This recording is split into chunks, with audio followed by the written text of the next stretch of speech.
Breaking news मुंबईमधूनच येते। मुंब्रा दुर्घटनेमध्ये प्रवाशाचा तोल गेल्याने अपघात झाल्याचा मध्य रेल्वेने प्राथमिक अहवालामध्ये निष्कर्ष नोंदवलाय।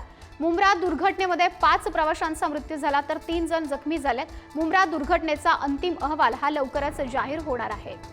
मुंब्रा दुर्घटनेमध्ये अंतिम अहवाल हा लवकर जाहीर होणार आहे। या दुर्घटनेमध्ये प्रवाशाचा तोल गेल्याने अपघात झाल्याचा निष्कर्ष देण्यात आलाय। प्रतिनिधी धनंजय दळवी या संदर्भात आपल्याला अधिकची माहिती देतात। धनंजय, मध्य रेल्वेच्या प्राथमिक अहवालामध्ये नेमका आता सध्या काय निष्कर्ष काढला गेलाय?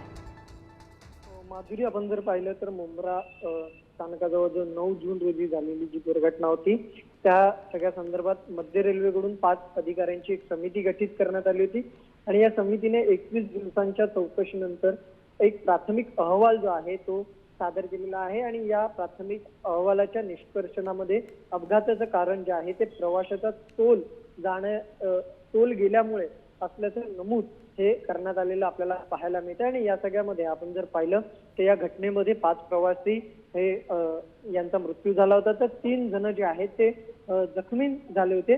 मात्र या सगळ्या संदर्भातला आता अंतिम अहवाल जो आहे तो लवकरच जाहीर केला जाईल आणि त्यामध्ये नेमकं अंतिम अहवालात काय काय आणखी गोष्टी स्पष्ट केल्यात हे पाहणं सुद्धा महत्वाचं असेल।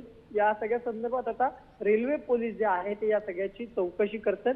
यामध्ये महत्वाचं जर आपण पाहिलं तर काही गोष्टी आहेत त्यामध्ये दोन्ही गाड्यांचा वेग जो आहे तो सुमारे 75 किमी प्रति तासाचा होता असं या सगळ्यामध्ये या अहवालात आहे। त्यामुळे सीसीटीव्ही फुटेजद्वारे धनंजय, नक्कीच आता या अंतिम अहवालामध्ये नेमका काय निष्कर्ष काढला जातो ते पाहणं महत्त्वाचं असेल। तुर्तास धन्यवाद आपण दिलेल्या माहितीसाठी।